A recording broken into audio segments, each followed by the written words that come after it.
Hey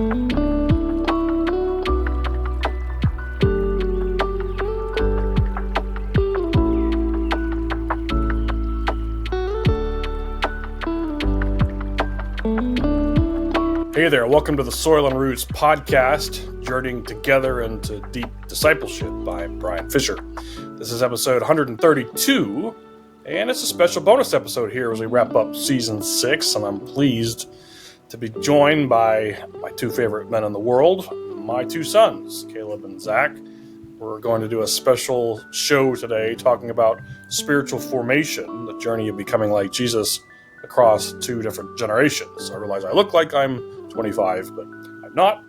And so it would be fun, I thought, to share with you some perspectives from people that are at different stages of life. So we're going to take a few minutes and let my boys introduce themselves to you, and then we're going to talk through what does it mean to become like Jesus as a middle-aged man like myself and as young, vibrant men like Caleb and Zach. So Caleb, we'll start with you.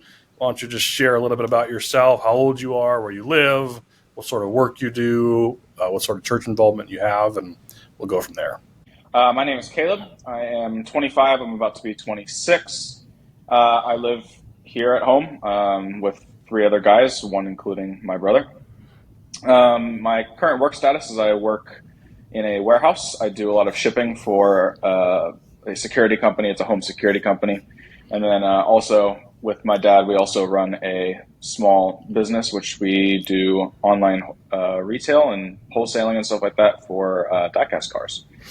As for church involvement, I lead the parking team at my church.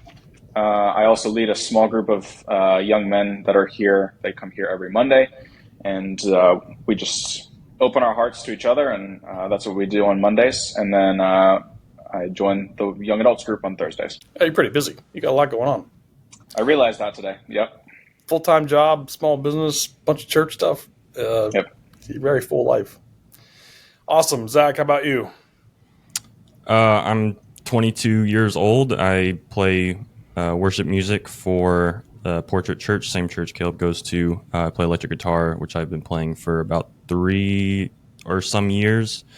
I also work at a music store, also with guitars, repairing and restringing and then doing all that good stuff. Other than that, I also have the same men's group that Caleb is a part of, where we kind of delve into each other's weeks, our spiritual life, the things that we're struggling through, the things that we're having triumphs with. That's it for the most part, really. Awesome. Thanks for coming on, guys. It's great to have you. Thanks for having me. This is fun. It's fun to see some younger faces because, Kyle and Tim are Asian. So it's one of the best things, I think, for any parent because, some of our audience obviously has kids that are younger and, when they're in middle school or high school, they may not get along. So I think your mom and I were probably most shocked by the fact that you guys live with each other and you're two friends and that you spend a fair amount of time together as young adults. It's great to see because that's not the story of every family. But I know you both sort of have a different path towards following Jesus. And I wondered maybe if you just take a minute and a half to share your spiritual journey. You both grew up in a quote-unquote Christian home, but that doesn't necessarily mean that your journey with Jesus started then or that it was real. Now that you guys are adults, it's a bit of a different story. So, Zach, we'll start with you, but why don't you share a little bit about how you began following Jesus and what that has looked like so far? Well, you're certainly right when you talk about how even though you grow up in a Christian home, that doesn't necessarily guarantee anything. I would say up until about 3 or 4 years ago, my spiritual life was pretty shallow, and it took a pretty messy relationship and a bad breakup to kind of give me a wake-up call.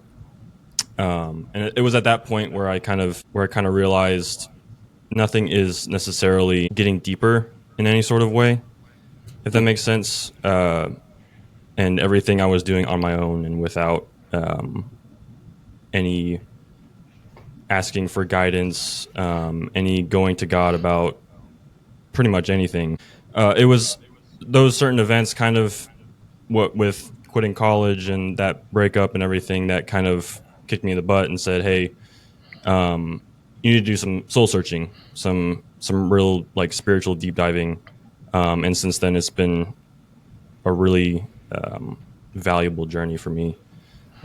Just getting to know Jesus more, getting to know how to be more like him, really delving into the word and really giving my life, like knowing what it means to actually give my life to Christ as an act and a perpetual mission. Perpetual relationship. Yeah. Yeah, that's great. It's amazing how often some sort of crisis sort of jerks us out of our fog into questioning whether or not our faith is real or our spiritual journey is real. I think that a lot of people go through that. Caleb, how about you? My journey, for the most part, has been in the last 4 years, I would say. Of course, grew up in a Christian home my entire life, but I said the sinner's prayer when I was 5, but Jesus and God never felt real through the vast majority of my life. And in my early 20s, I began living alone. I wanted to run away. I wanted to do my own thing, which just led me into temptation, depression, frustration. And it wasn't until about 3.5, 4 years ago that Mom had asked me to come to church with you guys. And of course, it was something that I had known for so long, but there had been this outpouring of love for me all of a sudden when I had realized that, man, I didn't have any friends growing up. And as an extrovert, that's super, super difficult. And it was probably about 4 to 6 months later that my life had completely turned around. It had completely changed. And I ended up giving my own prayer to the Lord to take me away from whatever I had been doing for the past 22 or so years and lead me in his light instead, as just a more personal renewal of faith that I had made.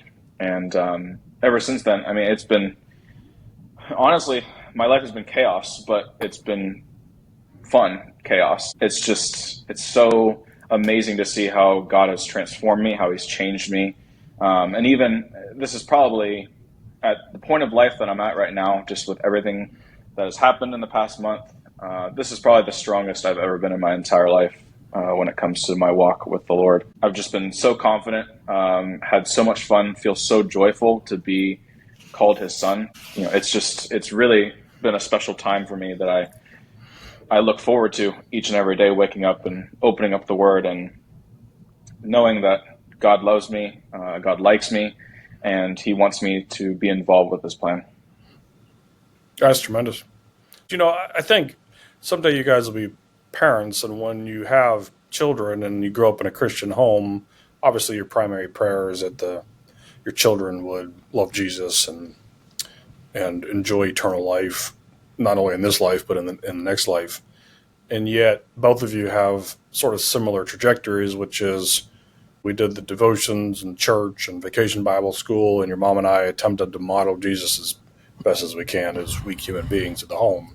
And yet you both had to make it your own. It had to become your own thing based on your own paths. And I think that's maybe more real than the say a prayer at 5 years old and then everything's great for the rest of your life.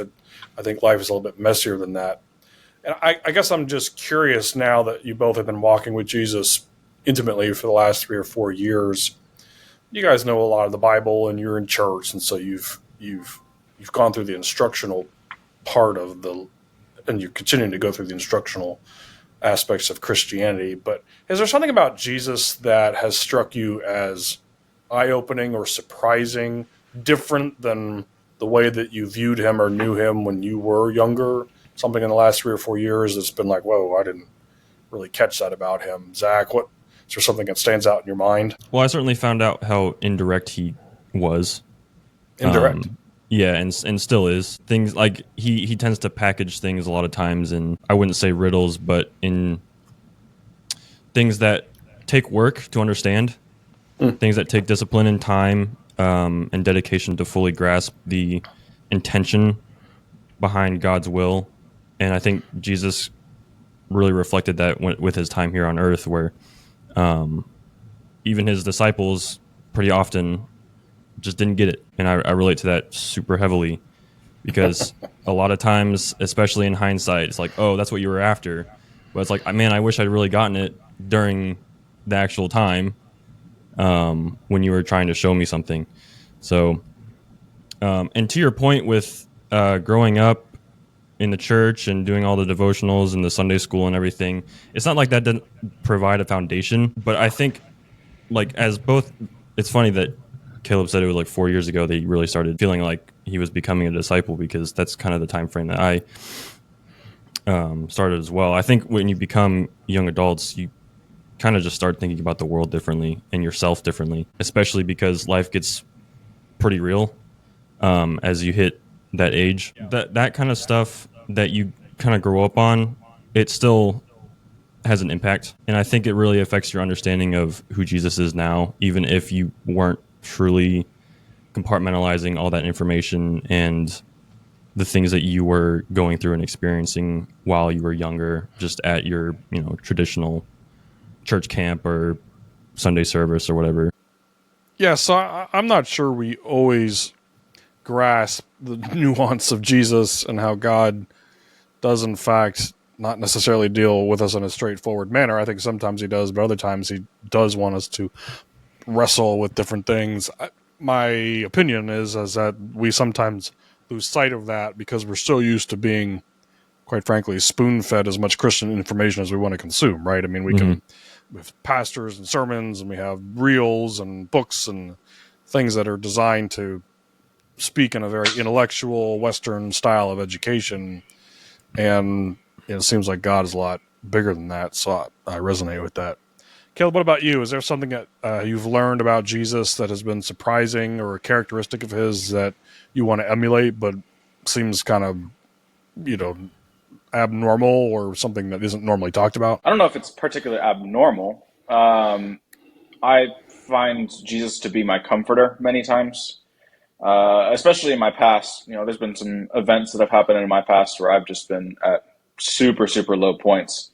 And I've had times where I've felt Jesus there with me, weeping and grieving with me.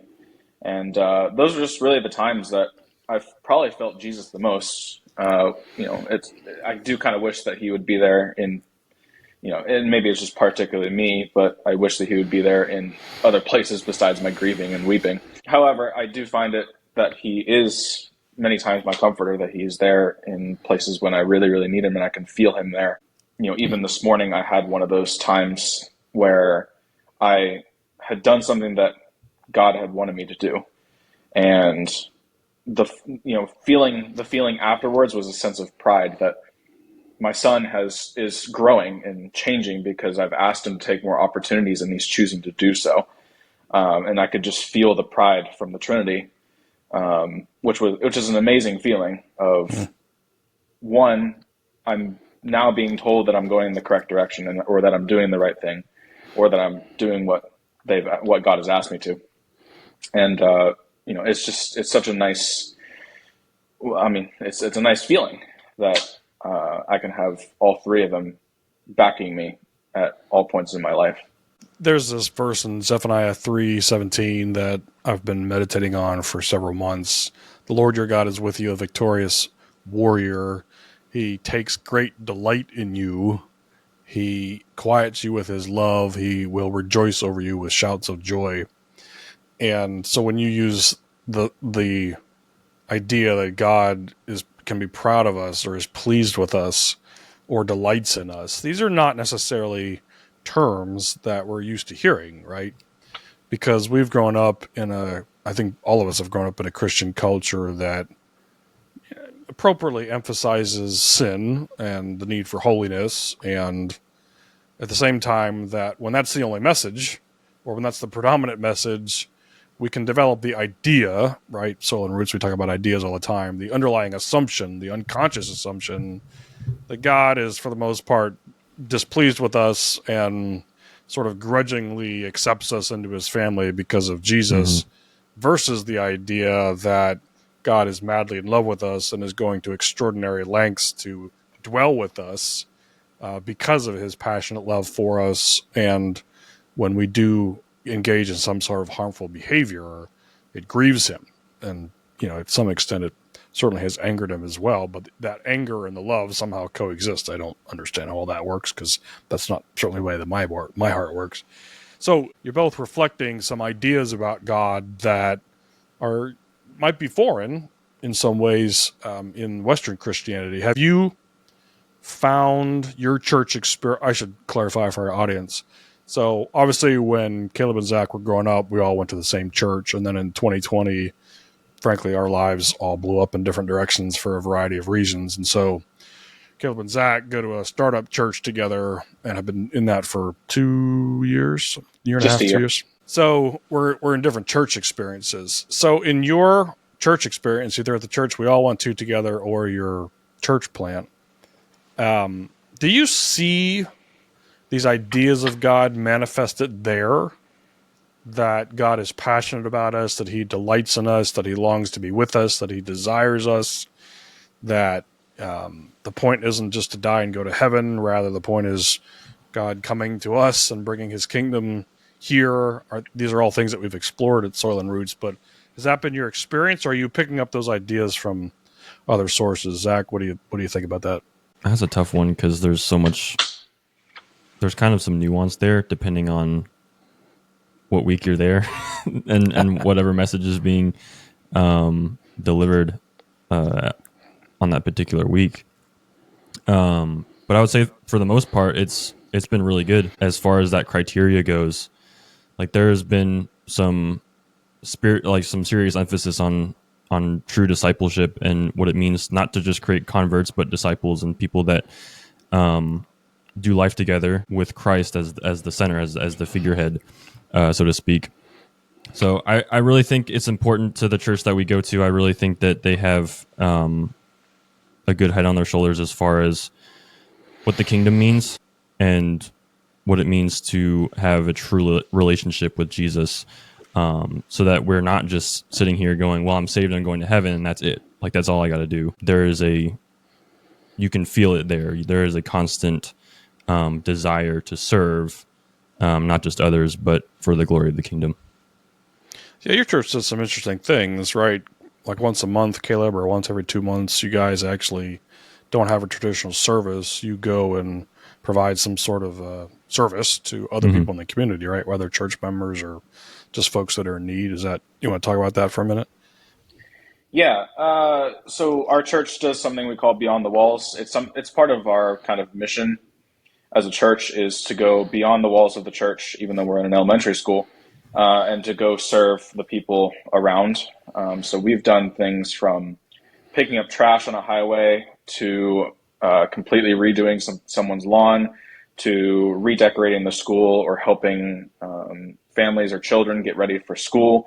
We kind of have like a little backpack packing session that it really involves all the church. There's always things for families to do together, people for the young adults, things for the young adults to do, and then just general things. And we have another one coming up here. I think it's early November, here in just a few weeks, and it really is different. On your former question, I would also say our church, this church specifically, has done that much better than the last church that we were at. I feel like the mission points that have been made are being followed through. Our pastor, on top of that, is very good at pushing the things that he feels are correct, biblically correct, of course, and it's really shown both in his messages, because their messages tend to be more about something that people can be discipled in. It's really more in depth. We've had sermons on trauma. We've had sermons on hearing God. We've had sermons on prayer. We've had sermons on going out into the world and serving. Like, we've had a lot of different sermons that are really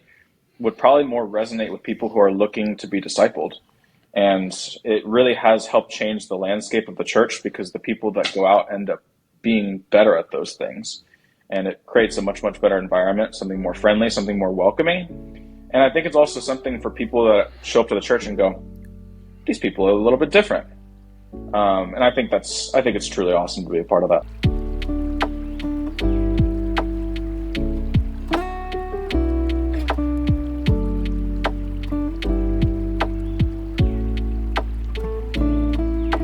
Yeah, I mean, as your dad, I'm fabulously proud of both of you for investing so much time and energy into the kingdom. For me, it's exciting to be now a third-party observer of the men that you're growing into.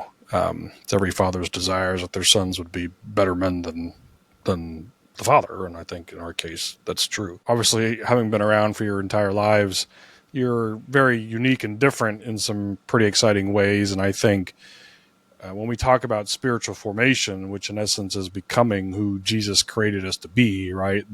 You could call it the best version of yourself, or being a true human. There's lots of different ways to phrase it.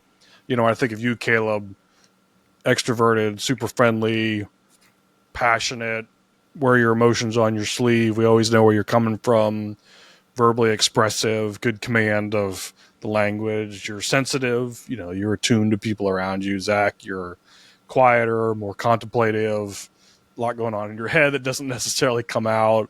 Obviously artistic. You guys are both loaded with really special qualities and characteristics.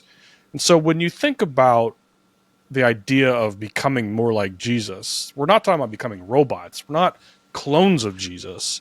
What that means is that we are becoming the fullness of the image bearers and that God has created us to be, right? Mm-hmm. And so, Zach, when you look at the way God has wired you, when you're on this journey to explore yourself as you're exploring Jesus, what does that mean? Like, if you could say, gosh, this is how I want to be more like Jesus in 10 years, what would that give us an example of what that might look like? I'm just asking you to sort of paint a vision of who Zach is as he becomes more like Jesus. Gosh. Thanks for throwing that at me. Sure. This wasn't written in here. I'm spitballing. No, that's okay. No, I really have noticed in the last 2 years that a lot of things that I've not really felt pressured but more encouraged to do have been things that I would have previously considered things that were outside of my comfort zone. I keep telling people who I play music with or who I work at the store with that, dude, guitar was something that was outside of my comfort zone. Being in a worship band is something that I would have thought I'd be a part of. Even when I worked in blue collar, that's something that I never would have imagined. And I don't think a lot of people would have imagined me working there. The answer ultimately is I don't know, because I could have never guessed that I would be in this position even just 3 years ago, just because of the way God works through the circumstances in my life to kind of bring to fruition things that I just don't expect. And it's always things that I don't expect. It's always things that I think are never going to happen, or things that are completely outside of my wheelhouse, or things that I think are outside of my wheelhouse. Yeah. So God's sort of politely stretching you and moving into new areas. Yeah. And you're being open to that, which is tremendous. Caleb, do you have a deeper sense maybe of what does it mean to become like Jesus based on how God has uniquely crafted you? It's probably something, just being willing to learn, being willing to listen. I had a lot of different things that I've needed to just listen to people tell me how it's done. I've just had a lot of different sins or issues where it felt somewhat crippling, or I knew it wasn't right in my heart and in my mind. And just listening to others tell me either their own stories, or giving me some sort of example, or giving me a suggestion even, would really help push me a little bit further than I think I would have normally gone, especially when we're talking about the topic of being more like Jesus. I mean, he was selfless, he was patient, he was forgiving, and so many of those things I've struggled in, and there are some things that I still struggle in. Especially, I can probably just, basically throw a hand over to the fruits of the Spirit and say, man, I kind of stink at most of these. But each day or each chance that I get to make some sort of adjustment, or consciously make that, hey, I'm going to not go about this a certain way, and I'm going to do it the way that I think that Jesus would have done it, is such a huge step, especially for myself when I'm a hugely judgmental person. It's more of I need to recognize the person of who I am and recognize the person who they are, and I may not know anything about them, but they don't deserve my judgment upon them because I don't know what's going on in their lives. And so I think that's just been one of those big sins, one of those big kind of attitudes of mine that I've really had to take a look at myself and go, what would Jesus do when it comes to judgment of others? And, I remember that our pastor likes to say, if you look back a year ago, like how much more are you like Jesus? Are you even any more like Jesus this year? Can you look back on your year and go, I've made some really, really positive adjustments, some really faithful leaps, and I feel like I've become more like Jesus because there's something different about me. Even if it's the most minuscule jump, that's something, right? Because we're never going to hit the infinite nature of God and the infinite nature of Jesus. It's just one small leap. I've been doing some reading on spiritual formation.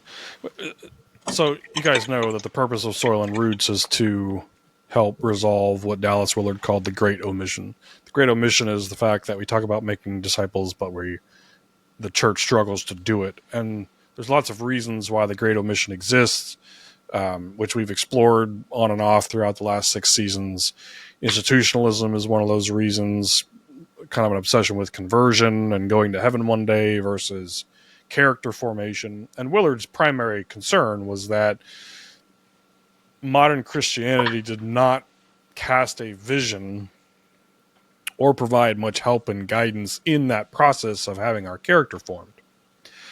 And what we've explored at Soil and Roots is that is not only an instructional process. It can't be just learning what to do, right? Because the Bible has, is far more than an instruction manual, but it obviously has commands and instructions that are good for our good and for humanity's good. And so here at Soil and Roots, we've explored if the head learns through instruction, but the heart learns through experience and relationship, then the process of us becoming more like Jesus from the inside out has to involve experiencing God's delight and love in ways that are not heady. They are intangible sometimes. They're more felt. They're guttural. It's an internal transformation. As a matter of fact, I'm reading one book by David Benner, which talks about the fact that, discipleship largely is a work of the Holy Spirit, but we have to intend to partner with him. But it starts with receiving, not doing or giving. It starts with us from a heart level, accepting God's passion and delight and overflowing love and longing for us. And from there, the character formation sort of takes off, because if our heart doesn't feel secure, doesn't feel relationally connected to God, then it's kind of a losing battle. I'm just curious, in your world, have you had opportunity to experience that sort of ongoing delight and passion for you from God? And if so, how? Is it through friends? Is it through some sort of spiritual discipline? Is it through music? Is it through service? Like, how are you resting in God's passionate delight of you? Caleb, we'll start with you this time. I would say serving is one of them.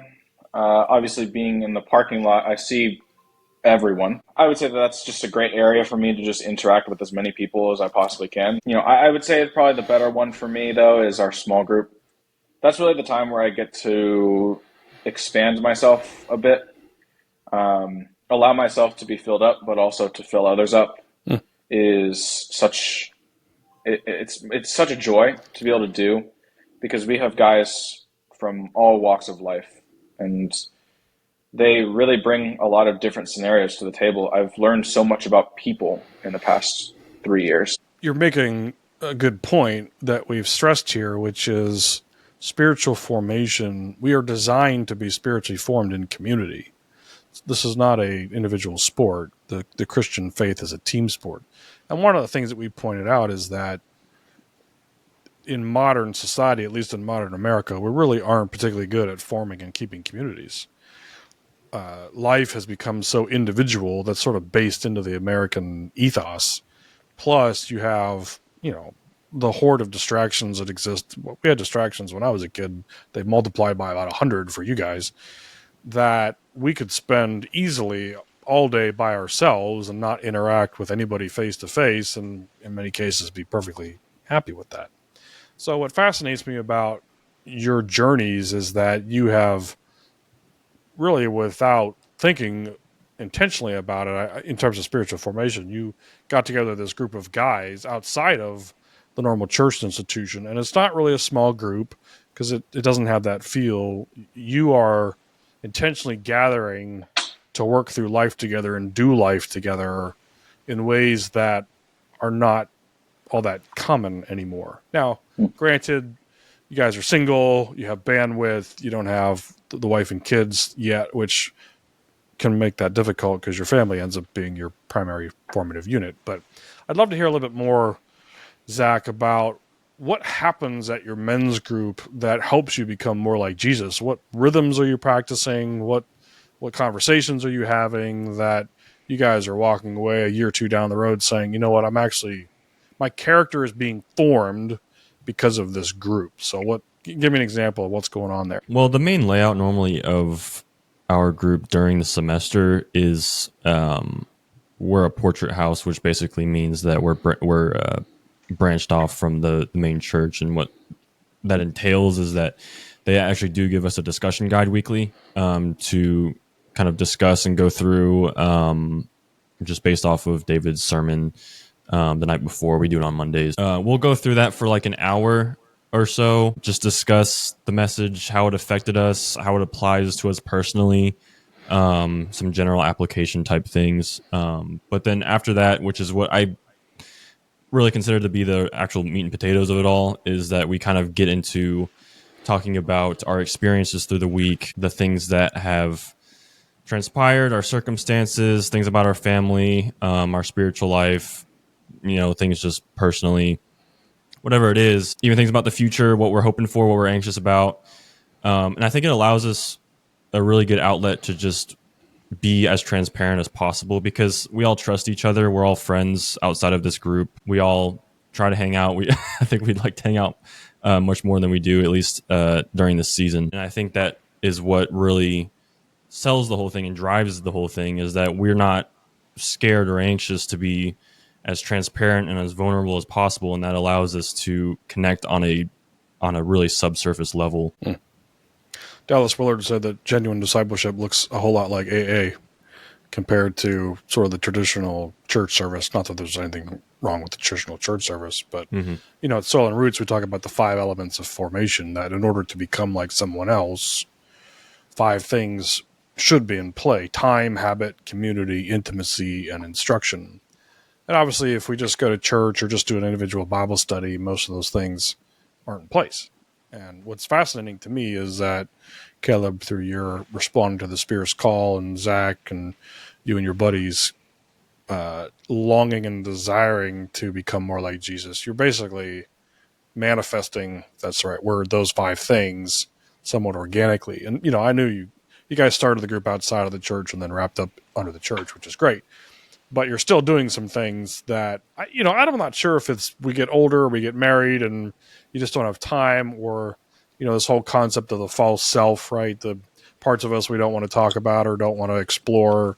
We just sort of bury them in the busyness of having families. But I think it's refreshing that at your stage, you're being very intentional about bringing those 5 things into play. Yeah. And that brings up what I'll make as my last question. But, when we look at institutions, you guys are obviously familiar with institutions. I think this is probably a gross generalization, but older generations like the boomers value and put a lot of faith into institutions, right? Whether it was the government or their church, the institution was something to be held in high regard, very respectful. Leadership commanded and received a lot of respect, whether it was a pastor or a priest or a politician.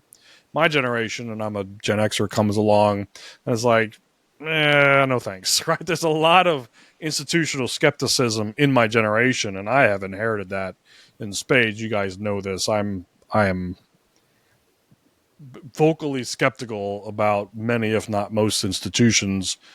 A, because I've been a part of them and I've seen the abuses, and B, because in my view, institutional growth usually means a lack of individual discipleship. Mm-hmm. And that to me is a concern. So you guys are part of a small church, but it's a growing church. We live in an area where everything's growing. Every church wants to be a mega church. If they're a small church, something must be wrong. So obviously you guys have made your peace with where you are because you're part of a young institution. But I'm just curious if the boomers were high faith, high trust in institutions, Gen Xers come along and are like, no thanks, we'd rather pass. Where is your generation, millennial Y? Where are you guys at in terms of your faith and hope? And let's just keep it at Christian institutions to actually bring the kingdom, right? That's ultimately what we're talking about. Not only individual character formation, but the transformation of all things being made new under Jesus. Caleb, what's your thoughts on that? I agree with the idea that our generation is very curious. There's many parts of us that are looking for some sort of identity to our identity crisis. We can see that in our everyday life, that people are trying to figure out who they are. The thing is when it comes to the church institution, I'm not entirely sure, because it sometimes feels like there's a vast difference between a lot of different people. Sure. Where you've got your young people who are on fire for God.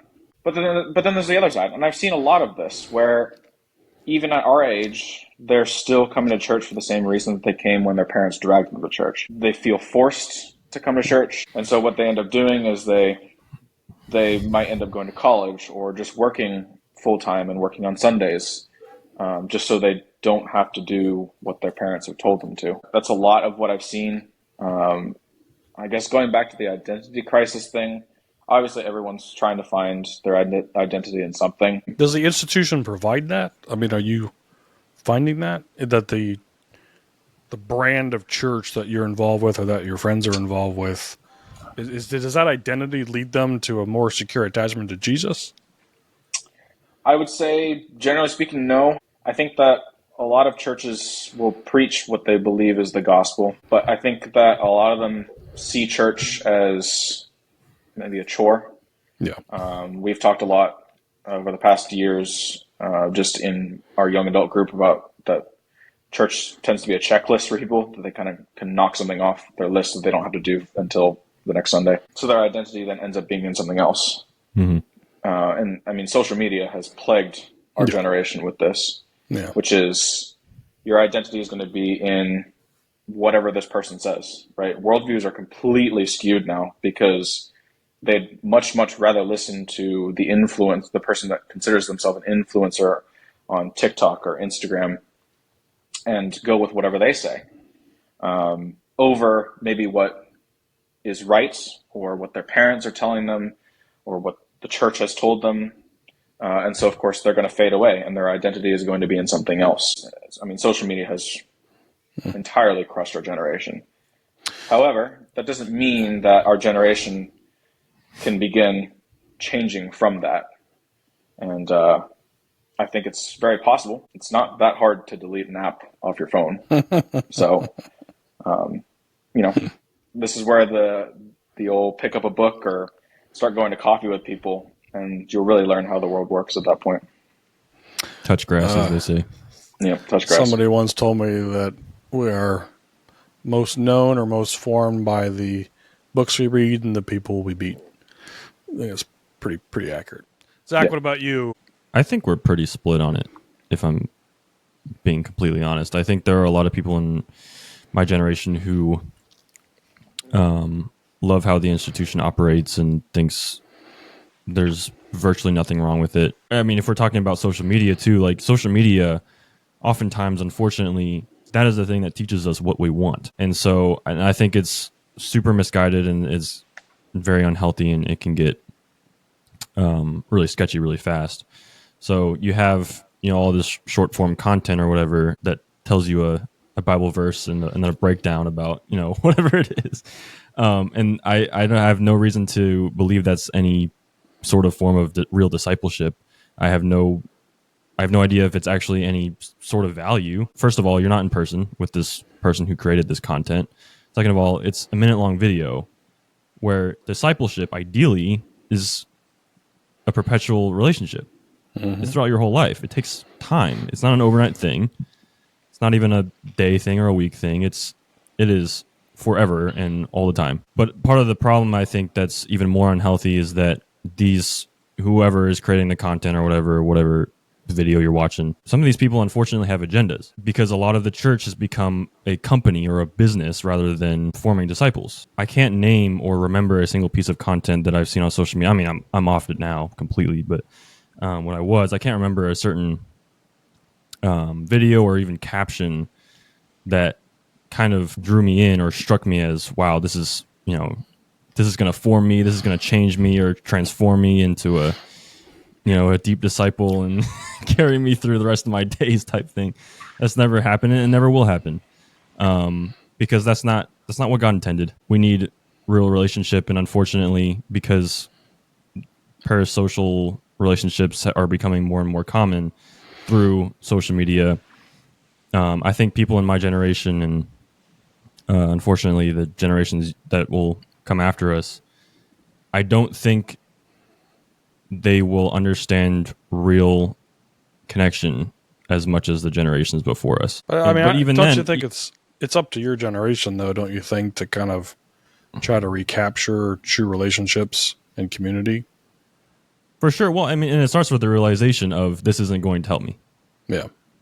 Social media isn't going to be the answer or even part of the answer or even a factor towards the answer. Yeah, I just finished a book called Scrolling Ourselves to Death, which is an updated version of you guys probably haven't heard of it, but there was a book back in the 80s or 90s called Amusing Ourselves to Death by Neil Postman, which was about the rise of television and his, frankly, prophetic view of what that was going to do to Western civilization. And of course, had he been alive to see the internet and social media, probably would have lost his mind. But the book makes the similar claim, Zach, that just because something has a Bible verse on it or is another teacher adding to a glut, a ridiculous abundance of information, doesn't actually mean that it's helpful in any way, shape, or form for our spiritual formation. And I think your generation is in a really interesting spot, because there's been no generation in history that has been exposed to an obscene amount of information the way that yours is exposed to. I mean, I just think about the 12 disciples, and they spent 3 years in close proximity to Jesus, asking him a bunch of questions straight from God himself, and they still didn't get it. They still didn't get it until Jesus was resurrected, and they finally started to understand. So, like, what makes us think that we are going to experience any level of genuine growth from a few videos from a reel? Yeah, it's crazy. Yeah. Well, it's been terrific, guys. I really appreciate you taking some time out to explore all this with me. Obviously, as your dad, it's been my biggest honor to be your mom's husband and your dad, and so it's a thrill to get together like this for our audience. So, guys, I love you to the moon and back, and I'm just so proud of you and glad you took some time out to be with me here tonight, and I think our audience is going to be blessed. So thanks for coming on. Thanks for having us. Yep, same, and thank you. And thanks to the audience. Thanks to you. And as always, if you want more information on Soil and Roots, you know where to go, soilandroots.org, soilandroots.org. If you want to follow us on that dreadful social media, you can find us on Facebook and Instagram at Soil and Roots Podcast, and at YouTube and on Substack at just Soil and Roots. Again, on Substack, we're doing a lot more long-form content, so that's my attempt to sort of escape the soundbite social media and instead provide some substantive content. We are a charity organization, so if you'd like to financially support our work and conversations like these, you can do so by giving safely and securely at soilandroots.org. Way back when, this podcast was produced by Caleb Fisher, and now it's produced by Zach Fisher, who also provides the music for our show. Thanks to you both for all the work you put into Soil and Roots over the year. Nepotism is alive and well in the ministry world. That's great. And if we can pray for you or we can help you in some way, just shoot us an email at fish@soilandroots.org. Thanks again for being with us, and we'll see you next time.